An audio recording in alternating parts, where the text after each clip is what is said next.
Já começou?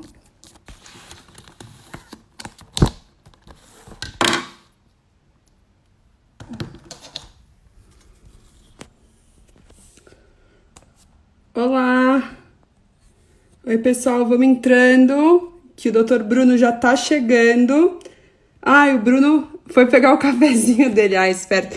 Tudo bem, enquanto isso eu vou colocando aqui meu celular em algum lugar bom pra vocês me verem. Ai, gente, esse negócio de live, a maior dificuldade é isso, sabe? Onde ficar o celular. Boa noite, André! Fabi! Gente, eu adoro ver vocês entrando. Adoro. Vamos todo mundo participar. A gente já fez algumas perguntas. Algumas pessoas deixaram perguntas durante o dia, mas a gente tá aberto para perguntas agora também, tá? Gente, não liga que eu estou... Bia, quanto tempo, linda! Tudo bem? Fica aqui com a gente. Que a gente tá começando a live agora. Gente, isso aqui sou eu, Fê. Ah, agora a Fernanda veio pra minha live, viada. Ju, meu Deus, que lindas! Gente, eu vou ter que tirar o carregador do meu celular mesmo, porque ele não vai encaixar em lugar nenhum. Quando o Bruno chegar, gente. Rô, obrigada a todo mundo aí pela participação. Eu vou ali. Ni, você conseguiu entrar. Ok, gente, fica aí, o Dr. Bruno já tá vindo. Eu vou ali buscar o meu papelzinho. Ai, Wesley, você aqui com a gente, vamos falar com a gente, tirar as dúvidas. Gente, eu vou ali pegar o meu papel de anotação enquanto o Dr. Bruno foi pegar o cafezinho dele. Ah, Rafa, você entrou, Malu, tia Malu, Carlinha. Gente, todo mundo espera, o Dr. Bruno já tá entrando, tá bom? Pra vir falar com a gente de corona, que nem foi combinado hoje, ele foi buscar um cafezinho ousado. Chegou. Chegou, Bruno, então vamos entrar aqui. Obrigada, Rafa. Vamos te ver aqui. Carol, Wesley, fica aí com a gente. O Bruno tá entrando, a gente tá conectando. Oi, pessoal, tudo bom? Aê, tudo Oi, bem, Mônica. Bruno? Tranquilo, Como e é que... você? Tudo bem, como é que tá o tempo aí? Não sei se todo mundo sabe, o Bruno tá lá no Canadá fazendo o fellow dele. Como é que tá o tempo aí? Você consegue ver a árvore aqui, cheia de neve? Consigo, agora que eu vi. É meu jardim, gente, tá nevando aqui, ó. Hoje abriu um pouquinho Ai, de sol, mas tá bem fechado o tempo ainda. mas tá lindo. Isso aí, agora eu vou um pouquinho lá pra frente, que eu ia te fazer essa pergunta depois. Esse negócio de estar frio aí, você acha que ajuda um pouco a não disseminar tanto corona? Então, eu Ou acho que é um piora, dos né? fatores que tá ajudando a gente a controlar a epidemia aqui no Canadá, porque Uhum. felizmente a gente tá conseguindo reduzir a velocidade de aquisição dos casos, né? É, e o problema, né, do inverno, na verdade, é sobrepor os casos de Covid com os casos de outras viroses respiratórias, né? Que Sim. não é porque é inverno que é só SARS-CoV, só Covid que tá tendo. Ainda tem influenza grave, ainda tem vírus sincicial respiratório, principalmente em criança. Então, assim, com a ida embora do inverno, a expectativa é que os casos aí se dissolvam cada vez mais. Mas porque a Entendi. gente já está adquirindo imunidade da população, né? Também. Mas a imunidade porque a população aí começou um pouco antes a epidemia aí do que aqui no Brasil? O primeiro caso aqui, Mônica, foi no último dia de janeiro, que não foi aqui em Hum, Alberta. O primeiro caso do Canadá foi em Ontário, em Toronto, que foi um paciente que, na verdade, ele é canadense, mas ele estava em Wuhan, né? Tem origem aí chinesa e estava visitando a família. Foi o caso índice daqui. entendi. Foi um pouquinho antes daqui. Mas vamos voltar do Foi. começo, que eu fui lá para frente, com o tema da nossa live. Minha primeira pergunta ia ser: por que tanto assim estresse, histeria por conta desse vírus? O que ele tem de diferente dos outros? Por que tanta preocupação? Então, os coronavírus, né, eles são uma família de vírus respiratórios que a gente já é muito fofoca velha dentro da medicina, a gente já conhece eles faz tempo, desde a década de 60, tá? E atualmente a gente tem 7 sorotipos. O problema dos coronavírus em si é um vírus que ele tem uma capacidade zoonótica, ou seja, ele não infecta só humanos, ele infecta alguns animais também, que acabam sendo reservatórios, né? E nesses animais ele pode sofrer algumas mutações.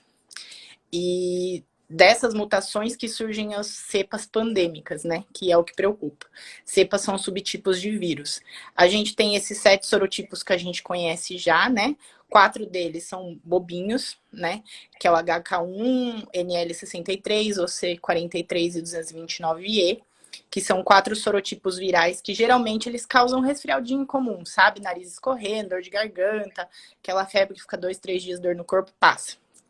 Em alguns pacientes que já têm doença de base, imunossuprimidos transplantados, esses sorotipos que são benignos podem fazer doença avançada, pneumonia e levar até a morte. Mas não é regra para a população geral.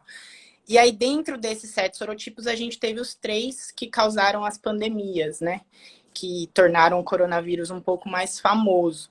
Que o primeiro foi lá em 2002, que é o SARS-CoV, que a gente tem o vírus do Covid-19. Covid-19 não é o nome do vírus, tá, gente? É o nome da doença, é o nome da pneumonia grave, que é causada pelo vírus. O nome do vírus é o SARS-CoV-2, que é o coronavírus associado a SARS, né? Que é a síndrome respiratória aguda grave do adulto. 2, porque é a variante do vírus que teve a primeira SARS, que foi em 2002. Essa primeira SARS, lá de 2002, foi o que aconteceu no sul da China, na província de Guangdong. Tinha como reservatório morcego também. Só que o hospedeiro intermediário era a civeta, que é um animalzinho, lembra tipo um mamífero, assim, lembra tipo um furão, tá? Que é aquele que a galera tem em casa, os ferretes, que acabou sofrendo uma mutação e transmitiu para humanos. Esse primeiro SARS, ele tinha uma letalidade um pouco maior do que esse SARS que está rodando aí na comunidade agora. Era mais ou menos 10%. Ou seja, cada 100 pessoas que tinham a doença, 10 morriam. Aí teve o que assustou todo mundo, que foi o MERS, COVID de 2012. O MERS, que foi a cepa aí do coronavírus que ficou restrita à Arábia Saudita, é a mesma coisa. Teve origem aí reservatório no morcego, um hospedeiro intermediário que foi o camelo dessa vez. Tinha até uma teoria na época do MERS, será que vinha da urina do camelo, consumo de sangue, que tinha algumas tribos locais lá do Oriente Médio, e acabou transmitindo para humanos. E o MERS, na época, todo mundo ficou com o cabelo em pé, porque ele tinha uma letalidade muito alta, Mônica. Tinha uma letalidade de 34%, ou seja, cada 3 pacientes um morria. Só que o bom desse MERS, que foi um vírus que ele sofreu mutação para ser mais patogênico, ou seja, causar doença mais grave, e ele perdeu alguns genes aí de transmissão. Então ele era um vírus que, nossa, demorava para transmitir, não tinha essa velocidade de transmissão que a gente tem com o SARS-CoV-2, que é o vírus do Covid. Tanto que demorou aí quase 3 anos para ter 2.500 infectados no mundo. Então, Entendeu? essa é a minha pergunta, porque assim, você falou que assim, tem vários vírus parecidos que já vieram antes, esse que ficou exclusivo aí na Arábia Saudita. Então, você diria que esse de agora, o maior problema dele, então, é essa transmissão muito rápida que fez ter tantos casos tão rápidos. Esse é o maior problema dele? Exatamente. Voltando, esse SARS-CoV-2, que é o que a gente está falando agora, né? É o vírus que foi iniciado aí na província de Hubei, que é no centro da China. Não tem nada a ver com a província do vírus anterior, tá? Mesma coisa, morcego. Saiu um estudo muito legal da Nature de 2 semanas atrás que mostra que ele é praticamente idêntico com o vírus que foi identificado no pangolim, que é como se fosse um tatu, a grosso modo, que é muito usado em medicina chinesa, é até um bichinho que está super em extinção, que eles usam as garras e as escamas para fazer coisas de medicina chinesa. E o problema do nosso SARS-CoV, na verdade, é a capacidade de disseminação, né? Que a gente chama de número básico de reprodução, que é um conceito epidemiológico assim. Por exemplo, eu tenho a doença. Para quantas pessoas eu consigo passar a doença em determinado tempo, entendeu? Para o SARS-CoV-2, que é o vírus do Covid-19, isso está mais ou menos entre 2 e 3 pessoas. Ou seja, para cada infectado que eu deixo na comunidade, eu espero 3 casos novos. Isso é muito rápido, tá? E como é que era nesses antigos aí, mais ou menos? Só para a gente ter uma comparação. 0,5. O MERS era muito pouco, era 0,1, tá? A letalidade é muito baixa, realmente. Assim, quem vai morrer de Covid, geralmente, na maior parte, são os grupos de riscos mesmo, né? Idosos, pacientes aí com doenças principalmente cardiopulmonares de base, né? Paciente com insuficiência cardíaca, com DPOC grave, usuário de oxigênio por outras fibroses pulmonares, por exemplo, eles têm um fator aí de gravidade muito maior. Só que a gente está vendo, né, que são os casos que realmente acabam aparecendo na imprensa, que é uma doença que tem vítimas jovens, sim. A gente teve um caso no Brasil, recentemente essa semana, né, que saiu nos jornais, acho que tinha 22 anos o menino, foi no Rio Grande do Norte, acho, Ai, sim, que não sei tinha qual nenhuma é. comorbidade, então foi uma comoção muito grande. Então, assim, é para a população ter essa noção que não é porque acontece mais caso grave em idoso que jovem está imune e nunca vai ter doença grave. Vai ter doença grave, sim, só não vai ser tão comum. E outro problema, Mônica, principalmente quando a gente fala do ponto de vista de gestão, de dinheiro, de economia, esse vírus, ele tem o tempo de incubação, né? O que é o tempo de incubação? A partir do momento que você teve contato com a doença até você desenvolver os sintomas. Para uma gripe comum, chega a ser de 2 a 4 dias. Então, é aquele paciente que você pega com sintoma gripal, para não passar para outras pessoas, você atesta aí para ficar em casa e óbvio, com higiene e tudo mais, no máximo 4, 5 dias. No SARS-CoV-2, da doença Covid-19, esse tempo varia de 2 a 14 dias. Então, assim, por isso que a quarentena, né, que a gente fala, que é o tempo de isolamento social para caso suspeito, acaba sendo 14 dias. Porque muitas vezes a pessoa começa a apresentar sintoma, faz o exame negativo, ou chegou de viagem, faz o exame negativo e vai apresentar sintomas só daqui a 14 dias. Então, isso daí acaba tendo um impacto econômico muito grande, porque você mantém as pessoas em casa, né, de Muito maneira tempo.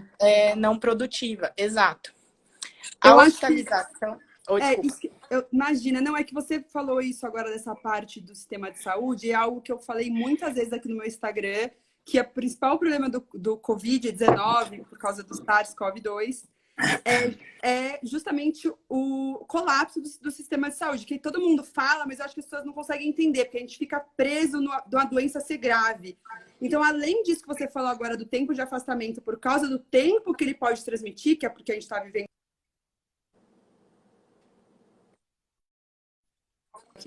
que eu até vou falar já já sobre isso. Alguém me ligou. Eu acho que é interessante falar do tempo de hospitalização que esses pacientes têm, né? Porque são tempos longos de internação. A gente vê pacientes ficando 10 dias na UTI, a média é muito alta, então ele ocupa esse espaço também muito tempo, que também dificulta para o sistema de saúde conseguir fazer o turnover para os próximos pacientes, que também é muito rápido, uma vez que tem a transmissão muito rápida, né? Exatamente, foi perfeito você ter entrado nesse tópico, porque realmente é o que amedronta nessa pandemia aí que tá tendo da Covid-19. Tudo bem que a pandemia é do vírus, mas a gente tá tendo pandemia de doentes, de gente com síndromes respiratórias graves. Isso daí tá sobrecarregando o sistema de saúde realmente, e é uma coisa que a gente não consegue prever. A partir do momento que o paciente entra na UTI, eu não posso pegar e falar, daqui uma semana ele vai ficar bem, porque não vai. Esses pacientes, eles não entram só com insuficiência respiratória. Lembrar que muitas vezes eles têm outras comorbidades. Então, eles acabam evoluindo para diálise na UTI. Eles acabam tendo infecções secundárias. Eles acabam tendo complicações que talvez necessitem de cirurgia. Então, é uma coisa imprevisível. Então, aí que entra justamente, né, a questão da quarentena. A questão do isolamento social total. Que é para a gente dar tempo para o sistema de saúde resolver o que eu digo, ou obtuar os casos que estão internados, ou curar os casos que estão internados, para criar novas vagas, principalmente em leitos de UTI, para admitir casos novos. Por isso que a gente fala em achatar a curva. O que é isso? É deixar as pessoas menos expostas, para a gente conseguir resolver, apagar o fogo que está ali, para abrir as portas, para ter novos fogos, e por aí vai. Eu acho que é importante citar agora também que a gente tem que lembrar que tem todos os outros doentes das outras doenças que vão continuar usando o sistema de saúde, que não tem como deixar tudo para os Covid-19. Então, assim, por isso que é tão importante não ter tantas pessoas ao mesmo tempo tendo a doença. E aí, fazendo um paralelo até com a questão da vacina da influenza, que agora chegou, muita gente queria saber, eu tomo ou não tomo a vacina, eu vou me expor para ir tomar. Mas, assim, tem que tomar, porque senão são mais casos graves de insuficiência respiratória, mais lugar dentro do sistema de saúde e aumenta o colapso, né? Exatamente. A vacina de influenza não tem nem questionamento, Mônica. Tem que tomar, ponto. E eu falo isso como infectologista do ponto de vista epidemiológico, porque a partir do momento que você tem casos de síndrome gripal, você tem todo o bololô dos vírus respiratórios que você não sabe quem é Covid, quem é influenza, quem é vírus sincicial. Então, a partir do momento que você imuniza a população e tira algumas variáveis, fica muito mais fácil lidar com os casos suspeitos. Entendeu? Porque eu sei que pelo menos a incidência de influenza dentro da população vai diminuir absurdamente. Esse medo de ir no posto de saúde tomar vacina, a gente tem várias cidades, inclusive eu achei uma iniciativa excelente, que está indo na casa das pessoas, principalmente população de risco. Então, você tem uma triagem inicial, né? Que o agente comunitário de saúde faz em relação à idade, comorbidades, indicações pelo Ministério da Saúde de fazer a vacina, vai na casa da pessoa e ministra a vacina de influenza, que eu achei fantástico. Mas isso não é aplicável para toda a população. Tá tendo drive-thru também, sabia? Aqui em São Paulo, muito legal. Exato, eu achei muito legal a iniciativa eu também achei isso muito interessante, assim, deixa as pessoas menos preocupadas, né? E conseguem tomar a vacina. Exato, e é aquela coisa, sabe, Mônica? Vai no centro de saúde tomar vacina, sim, mas tomando os cuidados essenciais, certo? Higiene das mãos sempre, se for espirrar, o toalete do espirro, evitar espirrar assim, porque vai para cima, vai para baixo, vai para frente na pessoa que tá em você. Ficar com a distância de 2 metros, que isso varia muito, a OMS fala 1 metro. E tendo esses cuidados, não tem problema, entendeu? Você não vai ter a chance de se expor a um vírus que se transmite principalmente por gotícula respiratória. E aí, tomar vacina e voltar para casa. Você vai, no máximo, gastar 10 minutos fazendo isso, entendeu? Sim. E lembrar para os gestores de centro de saúde que, às vezes, fazer uma demanda agendada desses casos reduza ainda mais a exposição de população. Então, por exemplo, hoje eu vou vacinar de tal rua, amanhã de tal rua, tal rua. Às vezes facilite o acesso e diminua aí o aumento de aglomeração nos centros de saúde. Agora, só vou falar uma coisa pro pessoal que tá aí com a gente. Eu fechei os comentários, mas as perguntas dá para fazer ali no box de pergunta para todo mundo conseguir visualizar melhor o Dr. Bruno, tá? Mas daqui a pouco, quando a gente for falar, essas coisas a gente já queria falar mesmo, daqui a pouco eu abro de novo os comentários para vocês, mas pode fazer pergunta na caixinha. E, Bruno, agora voltando, eu queria que você falasse para a gente um pouco a sua visão de infectologista, né? Qual é a situação Brasil agora? A gente vai virar uma França, vai virar uma Itália? A gente está bem? A gente precisa ficar desesperado? O que você vê do Brasil hoje? Olha, é complicado, Mônica. Assim, eu tô bem focado por estar aqui no Canadá, eu tô bem envolvido com as políticas públicas e com os dados canadenses. Tô meio afastado do Brasil por não estar praticando aí, mas é a nossa terra natal, é onde nossa família tá, então a gente fica com aquilo no coração, né? Puxa vida, o que tá acontecendo?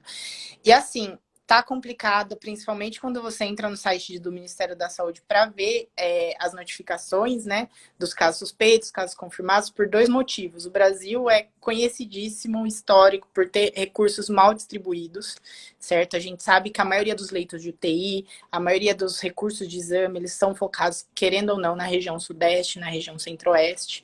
Norte e nordeste é sempre esquecido, região sul ainda, que é uma região bem rica do Brasil. E, assim, me preocupou muito. Hoje a gente tem, eu chequei o site do Ministério da Saúde, né? A gente tem mais de 9 mil casos confirmados e a gente tem 359 óbitos. A letalidade do Brasil está maior que a letalidade de outros países, tá? A letalidade que está calculada é mais ou menos 4% no Brasil. Então, isso significa 2 coisas. Ou a gente está fazendo o diagnóstico tarde demais, ou a gente não está manejando adequadamente esses casos. A gente ainda está numa curva crescente de casos confirmados e de óbitos que são relacionados à doença, mas ainda a gente tem muito caso suspeito pendente de diagnóstico. Lembrar que para fazer o diagnóstico da infecção pelo coronavírus, né, a gente faz o swab nasofaríngeo, que você entra com É como se fosse um cotonetão que vai até a nasofaringe, você retira aí a amostra e manda para fazer a análise viral, que é o PCR, né? Que Uhum. identifica o vírus. Lembrar que isso daí precisa de cotonete, precisa de reagente para armazenar o cotonete, precisa de reagente de laboratório para fazer o teste, precisa de humano treinado. Então, assim, tem muitas variáveis que provavelmente vão influenciar aí no tempo que você leva para receber esse resultado de volta. Quando Sim, começou a sim. epidemia, esse teste estava saindo 24, 48 horas, no máximo 4 dias. Agora tem alguns centros, principalmente no estado de São Paulo, no interior, que tem caso grave internado com insuficiência respiratória grave, pulmão de Sara, e está 10 dias esperando o resultado. Entendeu? Uma Não tem colega esse nossa resultado. médica mandou uma. Eu não sei nem se você consegue visualizar as perguntas também. A nossa colega Mariane, médica também, ela fez uma pergunta super interessante, mas na verdade uma colocação que é também às vezes a gente está fazendo. A gente não está fazendo tanto teste assim, então nosso denominador diminui e assim a nossa taxa de letalidade pode parecer um pouco maior que os outros lugares. Não pode ser isso também? Pode, com certeza, porque principalmente o Brasil a gente acabou testando só caso grave, o que leva a uma superestimação de taxa de letalidade. Só Exato. que a gente tem que considerar que a gente está vendo a ponta do iceberg. A gente tem mais ou menos 20% dos casos suspeitos confirmados. O resto ainda está tudo numa zona cinzenta de não sabe o que está acontecendo, se esses pacientes estão doentes ou não. Sim, sim. Teve até essa situação muito difícil aí em São Paulo, né, dos hospitais da Prevent, que teve muito óbito, mas é questão epidemiológica mesmo, acho, né? Tem um hospital que tem muito idoso, a mediana de idade é muito alta, Comorbidade, exato. comorbidades. Eu também acho que lá foi Então, uma questão assim de ser o perfil epidemiológico deles é o perfil de risco do Covid. não, Então, com assim, certeza. eu também acho que não é uma coisa que é culpa deles. Eu acho que é uma questão do perfil do público mesmo. Eu tenho a mesma impressão. Exato. E assim, em relação à sua pergunta, a comparação do Brasil com a Itália, né? Hum. Não acho que vai se tornar uma Itália, o Brasil. A gente tem geografias e epidemiologias absurdamente diferentes. Por exemplo, as mortes na Itália, a Itália morreu muita gente porque eles têm uma disparidade de faixa etária enorme. O Brasil, a expectativa de vida é menor, a gente tem menos idoso. Para você ter ideia, Mônica, eu estava até fazendo uma pesquisa hoje, pela live, inclusive, no Ministério da Saúde italiano. 23% dos italianos têm 65 anos ou mais. É muita gente idosa, muita gente idosa. E tem principalmente muita população italiana que sai para estudar, trabalhar em outros países e tem essa vontade de aposentar na Itália, entendeu? Então tem muita população aposentada na Itália que escolhe lá para terminar os dias de vida. E O que querendo ou não, leva são a eles populações com também terem o comorbidade. perfil epidemiológico, né? Que é o que a gente estava falando agora. Exatamente. Ó, Entendi. eu pesquisei um dado objetivo que é a mediana de idade, tá? Para você ter ideia, a mediana de idade da Itália são 47 anos. É muito idoso. Em comparação aos Estados Unidos, chega a ser 38 anos, no Brasil, 31 anos. Então, a Nossa, é muito população é diferente. bem mais idosa. Em relação à capacidade de leite de UTI, muitas pessoas falam que a Itália morre mais porque tem menos retaguarda de UTI. A Itália não é famosa por ter uma retaguarda de UTI fantástica, realmente. A taxa, a gente tem um medidor, né, que é número de leitos de UTI por 100 mil habitantes. A Itália chega a ter um número muito próximo do Brasil, tá? Que é de 13 a 15 leitos de UTI para cada 100 mil habitantes.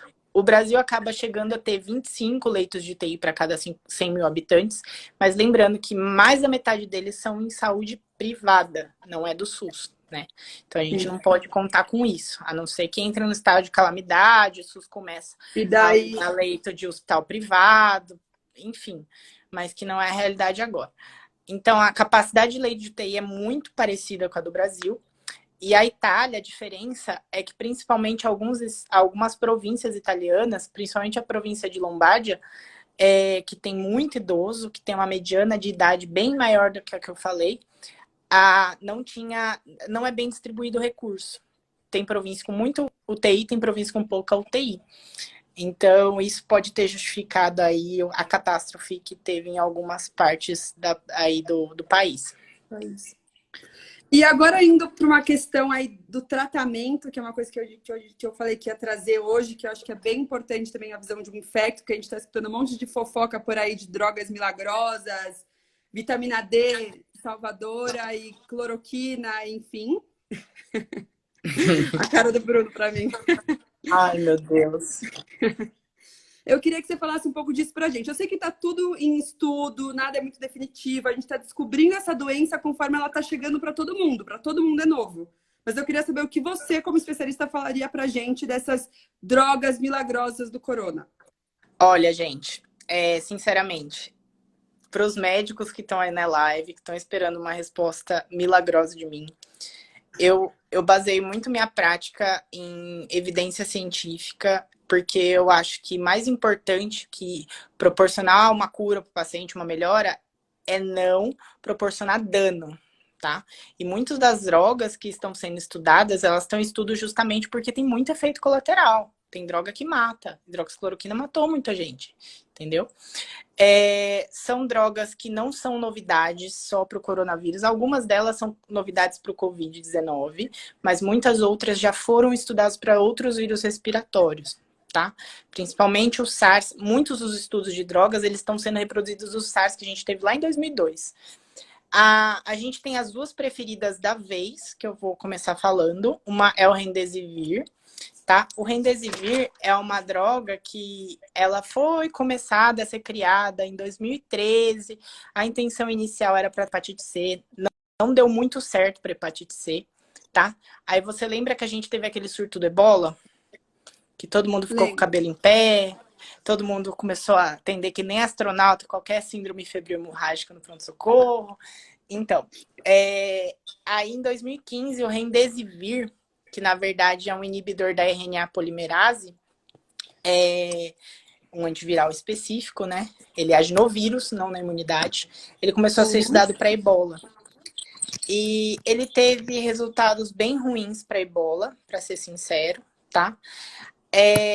E aí não foi tão estudado depois. Teve um estudo de 2017 para SARS, outro estudo de 2020 para MERS, e ele voltou agora super forte em ensaio clínico randomizado, que é o principal tipo de estudo para aprovar uma droga, em vários países. A maior experiência que está tendo com Remdesivir são os casos da China e os casos da Itália, né? Porque justamente eles tiveram mais casos, mais óbitos, então eles que vão ter aí a maior parte dos casos do estudo, mas a gente ainda não tem nenhum resultado definido se o Remdesivir reduz ou não a mortalidade do Covid. É importante entender, Mônica, que essa doença não é o vírus só, sabe? O paciente tem uma fase virêmica, ele tem uma fase citolítica, né, que destrói muita célula no começo, mas esses pacientes, eles morrem principalmente no final da infecção de inflamação. Então, são os pacientes que fazem uma inflamação intersticial importante, faz aquele infiltradão de vidro fosco, pulmão duro, difícil de ventilar e morre. Sim. Então, lembrar que, assim, o que a gente tem agora para oferecer para esses pacientes é cuidado de UTI de qualidade. Não adianta a gente começar a fazer ciência, eu pinque o cérebro, vou dar hidroxicloroquina, vou dar azitromicina, e esquecer de ventilar o paciente direito, entendeu? Não tá fazendo ventilação adequada, com PIP adequado. Aí vai ver, tá dando droga que nem tem comprovação científica, o paciente tá morrendo de insuficiência renal, ninguém viu. Então, isso é que vai salvar esses pacientes, é um cuidado de UTI de qualidade. Bruno, quais são os principais efeitos colaterais da hidroxicloroquina? Então, a hidroxicloroquina, Mônica, ela começou a ser estudada lá atrás, em 2002, que, na verdade, foi para o SARS, né? Mas lembrando que a hidroxicloroquina, ela é incompreendida da medicina. Toda doença nova, que ninguém sabe como trata, tenta tratar com hidroxicloroquina. Ela já foi tentada usar como um efeito antiviral para HIV, já foi tentada usar no Ebola. Na época da febre amarela, teve alguns estudos com hidroxicloroquina também, vem falhado como droga antiviral. Mas o principal aí do entendimento do COVID é que a hidroxicloroquina, ela vai impedir a expressão de alguns receptores que facilitam a entrada do vírus na célula e facilitam a saída do vírus na célula, tá? Mas lembrar que a hidroxicloroquina, assim, a gente usa muito em reumato, né? Principalmente para lúpus, artrite reumatoide nem tanto, mas acaba usando também. Mas é uma droga que você toma, faz nível no sangue em 4 horas mais ou menos, mas tem uma meia-vida e um platô longuíssimo, de semanas a meses. Sim. Então, assim, esperar uma ação aguda de uma droga que se deposita em meses é muito absurdo também, né? E lembrar que a hidroxicloroquina a galera tá dando para todo mundo, mas é uma droga que em altas doses, e principalmente no ponto altas doses dadas por semanas, né, por períodos prolongados, ela pode dar maculopatia, né, pode dar cegueira, problema de visão, aquela retinopatia em olho de boi. Ela pode dar insuficiência renal, ela pode dar insuficiência hepática. Lembrar que a maioria desses protocolos malucos que estão saindo aí com hidroxicloroquina, eles não são com hidroxicloroquina sozinha, eles estão dando azitromicina também. É verdade. Hidroxicloroquina e azitromicina é uma combinação bem perigosa, porque são 2 drogas que prolongam o QT, que é aquele intervalo, né, do eletrocardiograma que a gente sempre vê. Gente, pra quem não sabe, é que tem leigo aqui também com a gente, Ai, tá? desculpa. Eletrocardiograma é aquele exame que a gente faz do coração, quando a gente vai no pronto-socorro com dor no peito, que tem uns tracinhos. Cada tracinho tem um nome, esse intervalinho QT, quando ele aumenta muito, ele pode causar arritmias graves, até parada cardíaca, que é parada. Não tem outra palavra pra isso, tá? Exatamente. E aí, quem que tem o maior risco de prolongar o QT e fazer arritmia? Paciente com doença cardíaca prévia, idoso, insuficiência renal, justamente o grupo grave que a gente está usando essa droga. Sim. Então, assim, na Espanha já teve casos de morte súbita. Aqui no Canadá a gente teve um paciente que estava com hidroxicloroquina porque o intensivista quis e morreu, entendeu? Então a gente tem que ter muito critério para usar esse tipo de medicação. Não é assim a torta direita. Eu vou aqui para algumas perguntas que o pessoal está fazendo, que eu acho que são interessantes de colocar. Como eu falei, tem gente que é médico, gente que é leigo. Manda abraço. Você comentou do Covid-19 ser a doença. Então, pode ser considerado a causa mortes do Covid-19, então? Sim, já tem CID para isso, né? Eu não então, sabia. A pessoa vai morrer de 107? insuficiência respiratória causada pelo Covid-19, uma pneumonia viral. Outra pergunta. Eu saio de casa para trabalhar e moro com pessoas com grupo de risco. O que eu faço chegando em casa?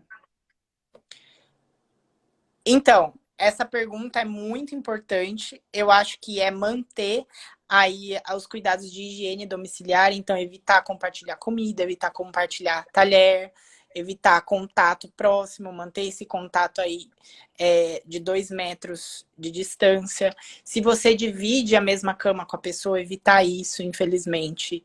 A gente nunca sabe, né? O que a gente está trazendo do trabalho. Higiene das mãos é muito importante, higiene de superfícies. A gente tem estudos que mostram, né, que o material genético do vírus ele fica viável em superfícies também. Então, às vezes a gente fala, elimina a gotícula que fica ali na mesa, aí outra pessoa vai lá, passa a mão na mesa, passa na cara e acaba pegando. Então, é ter esses cuidados sempre. E obviamente, se você tiver algum sintoma respiratório, né, intensificar esses cuidados e aí acaba sendo importante o uso da máscara também. Uma pergunta que foi feita mais cedo para a gente também foi a seguinte: você tem os seus pais que estão lá no interior e você está aqui em São Paulo de quarentena. Você já passou os 14 dias que falam que é o risco de transmissão da doença. Você pode visitar eles ou não? Quando você sabe que você pode ter contato com essas pessoas de risco? E só um PS, eu abri os comentários para vocês poderem perguntar coisa agora, quem não sabe usar o perguntas. Tá bom. Então, assim, quando você vem de uma viagem internacional, quando você tem uma exposição de risco, você faz a quarentena aí de 14 dias, teoricamente você sairia da janela de exposição a outras pessoas. No entanto, a gente nunca sabe, a gente saiu da rua se a gente pegou esse vírus de alguém ou não e tá levando para lá. Então, a recomendação é: dá saudade, dá vontade de ver, mas não é o momento ideal, principalmente se for grupo de risco, porque se pegar grupo de risco, tem uma chance altíssima de ter doença grave. Então, eu recomendaria ligar. Infelizmente, não dá para resolver tudo pessoalmente hoje em dia, com uma pandemia, né, de vírus respiratório. E eu não recomendaria nenhuma visita para grupos de risco nesse momento, não, Mônica. Não sei se você tem outra visão a respeito. Olha, eu acho que isso é muito complicado. É que assim, eu não sou infectologista, então esse tipo de pergunta acho que você tem muito mais capacitado de responder do que eu. Ao meu ver, médico não infecto depois dos 14 dias. Se você for entrar no seu carro e ir para o lugar e sair, você não teve contato com nada nem ninguém. Mas se você for passar no mercado e você está sujeito, infelizmente, porque é um vírus muito transmissível. Então, eu acho que tem esse pequeno detalhe, mas que é aquele negócio. Se você fala isso para todo mundo, não é todo mundo que vai fazer exatamente isso. Então, é Exatamente. como médicos, a gente sabe que tem muita coisa que a gente fala que não dá, porque, querendo ou não, para todas as pessoas, quando a As gente libera pessoas essas. aumentam a permissão, né? Exato, exato. Inclusive, uma pergunta que a gente tinha conversado de colocar aqui, super interessante. A gente já falou por que continuar com o isolamento social. Eu queria falar um pouco sobre esse tal de isolamento vertical. Tipo, o que que é isso? Quando a gente vai conseguir fazer isso? Por que que a gente não faz isso? O que que é isso? O isolamento vertical ou isolamento parcial é uma ideia que teve porque justamente você coloca todo mundo em casa com isolamento total, chega uma hora que a economia colapsa, certo? As pessoas param de trabalhar, as pessoas param de produzir, para de rodar dinheiro no país, o país quebra. Quebram serviços básicos, né? Saúde, produção de alimentos e por aí vai. Uhum. Então, qual que foi essa ideia do isolamento vertical ou parcial? Isolar só os grupos de risco em casa. Então, quem é idoso, quem tem comorbidade, aí quem tem câncer, transplante e tudo mais, fica em casa. E as outras pessoas que não têm risco saem para trabalhar, saem para ter sua vida social, que é a população que produz, né? Que é a população ativa. E aí, ao voltar para casa, toma as medidas de higiene, cuidado e tudo mais, para não infectar aí os mais suscetíveis que ficaram em casa. Isso no papel é lindo, maravilhoso. Só que em Milão, na Itália, não aconteceu. Foi justamente em Milão fizeram uma campanha, Milão não pode parar, Milão é uma cidade extremamente turística, com um centro comercial muito grande, um centro de transportes muito importante. E lá fizeram essa campanha de Milão não pode parar, e um mês depois o prefeito estava pedindo desculpas, porque foi uma das cidades que teve maior morte. Ou seja, ensinou historicamente que o isolamento vertical ele falha miseravelmente. A gente não consegue achatar a curva, porque a gente não consegue, Mônica. Por mais que eu ou você, a gente tenha esse negócio de ficar batendo no mesmo prego, vamos, gente, lava a mão, cuidado de higiene, as pessoas não fazem, as pessoas escorregam. As pessoas vão no supermercado, tocam na prateleira, tocam no nariz, tocam no olho e pega, entendeu? Então, por isso que o isolamento vertical acaba falhando. E o uso da máscara? Você acha que todo mundo tem que usar? E o que que você acha dessas máscaras que as pessoas estão fazendo em casa agora? Funciona, não funciona? Porque não está tendo máscara para todo mundo, né? E assim, as pessoas estão querendo usar todo mundo e quem não tem sintoma também quer usar. Enfim, o que que você acha disso? Olha, Mônica, tá um desafio isso. Tá sendo a pior parte de ser infectologista hoje em dia, porque essa parte de equipamento de proteção individual tá mudando a cada segundo. Tá até um saco seguir site do CDC, da Organização Mundial de Saúde, que dá a impressão que eles não têm credibilidade nenhuma, que são tudo esquizofrênico, cada hora eles pensam uma coisa diferente, entendeu? Sim. As recomendações são: população geral, não doente, não precisa usar máscara, ponto. Tá? O que mais vai ajudar na prevenção da aquisição do coronavírus é se distanciar de pessoas, espirrar em local adequado, se limpar o nariz com lenço, que seja lenço descartável, jogar em lixeira que tenha tampa, tá? Só que ontem o CDC acabou soltando, antes de ontem, desculpa, numa reportagem que talvez fosse interessante o uso de máscara para a população inteira que saia nas ruas. Isso foi endossado por um cientista chinês, muito importante também. Só que tem essa preocupação. As pessoas vão usar máscara cirúrgica? Vão. A gente não tem máscara cirúrgica para quem precisa, tá? Porque qual que é a indicação da OMS? Usar máscara cirúrgica, avental, proteção ocular e luvas para tratar todos os casos suspeitos ou confirmados de Covid. Ponto. A N95 ela não é regra pela OMS nem pelo CDC, tá? A N95 ela deve ser priorizada para o que a gente fala de procedimentos que geram aerossol. O que são aerossóis? quando a gente fala, quando a gente espirra, quando a gente tosse, a gente elimina partículas de água, que são, que são as partículas de saliva com vírus dentro, certo? Sim. É, As alguns micropartículas, né? alguns procedimentos, eles geram partículas menores ainda, que são os aerossóis, que são facilmente dispersíveis. Isso dentro do setor hospitalar, Mônica, a gente tem a intubação orotraqueal, a extubação, a ventilação que a gente faz na parada, ou quando o paciente já chega em insuficiência respiratória, que é a ventilação bolsa, válvula, máscara, produz muito aerossol também, broncoscopia, laringoscopia, para os fisioterapeutas que estão vendo aí a live também, o uso de BIPAP, CPAP, ventilação não invasiva, autópsia de pulmão, é um procedimento que aerossoliza, porque ele tem partículas aí muito pequenas, tá? E os procedimentos endoscópicos, né, em geral. Então, assim, esses procedimentos precisam de N95, que é aquela máscara bico de pato. Os outros, teoricamente, a máscara cirúrgica já é suficiente. E o mais importante, Mônica, a máscara cirúrgica, ela é para ajudar a diminuir a transmissão de gotículas para o ambiente. Porque o paciente fala, o paciente espirra, e ele para ali no filtro da máscara, tá? E aí não dissemina. Sim. Diferentemente de quem tá... Opa, desculpa, te interrompi. Não, essas máscaras que as pessoas estão fazendo de pano, etc., é a mesma indicação, só quem precisa. Então, exatamente. O pessoal tá usando máscara na rua, mas assim, não tem uma indicação formal da OMS e nem do CDC, que é o que a gente usa geralmente para guiar esse tipo de situação. Máscara de pano, cuidado, porque pano tem um tecido, tecido tem as camadas, certo? Nem todo tecido, ele tem o mesmo... A trama é diferente. Tem tecidos com tramas maiores e tecidos com tramas menores. Tecidos com tramas muito grandes, eles vão passar o vírus de qualquer maneira. Então, vai ser uma proteção falsa. Muitas vezes aí a pessoa vai estar usando máscara de pano, aí tá tudo bem, tô protegidão. E vai esquecer de lavar a mão. Esse é o risco, entendeu? Das pessoas ter o sentido de falsa proteção e acabar relaxando no que é essencial. A gente tem estudos, Mônica. A máscara N95, você sabe por que ela tem esse nome?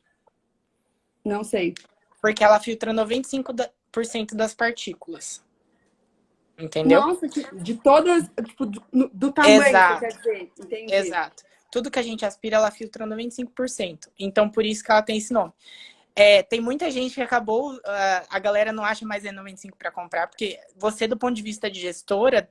Deve estar com o cabelo em pé também, porque você viu o preço da N95? Foi de R$1 para R$50. Olha como o mercado é absurdo, né?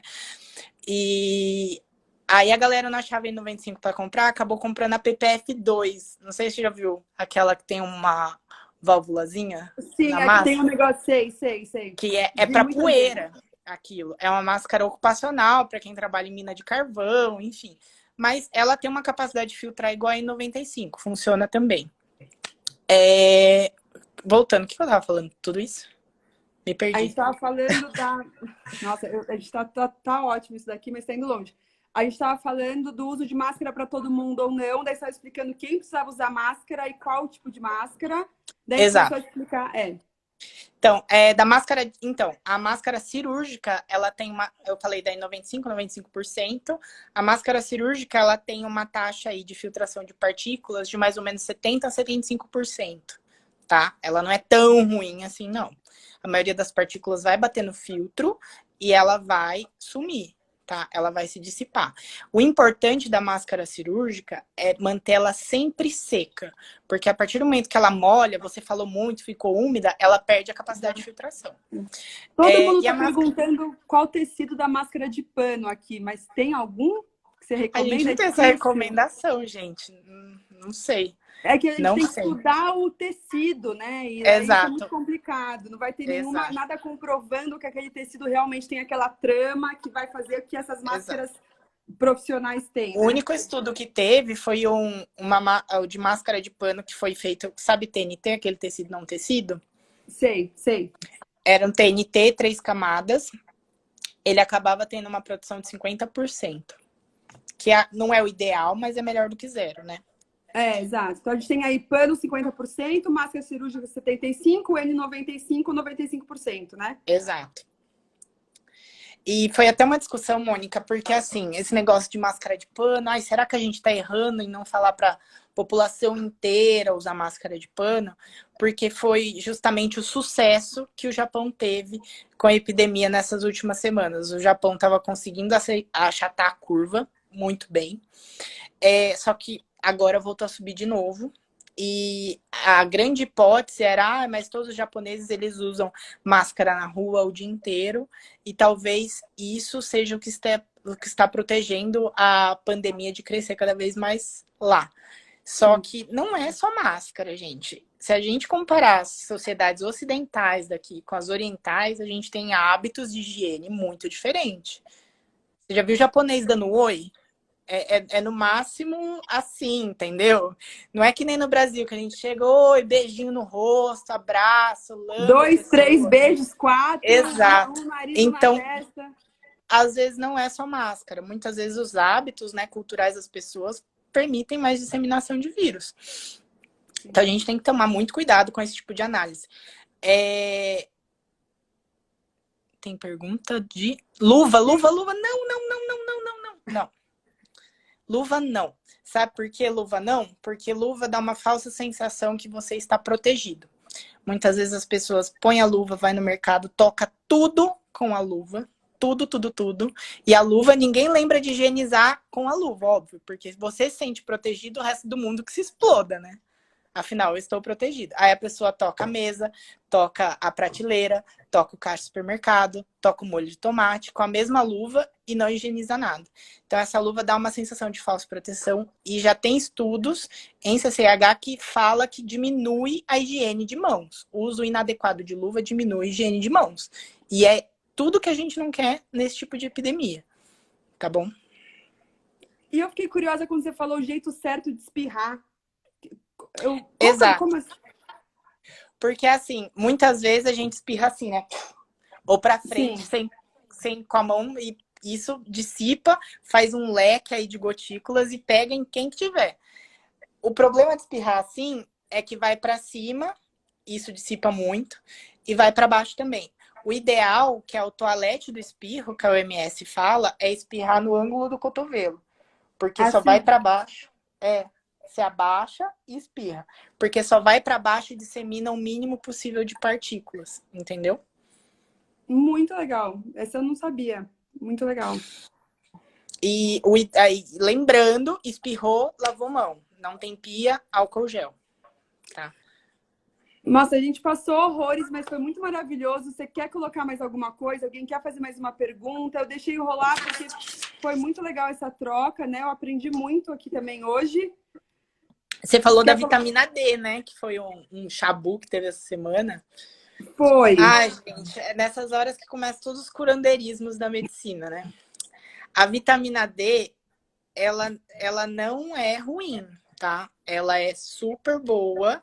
A gente tem uma deficiência de vitamina D muito importante no Brasil. Mais ou menos 50% da população não tem níveis de vitamina D adequados, tá? Lembrando que o principal método de aquisição, né, de produção de vitamina D aí é a exposição solar adequada, tá? Com proteção solar, em horário certo.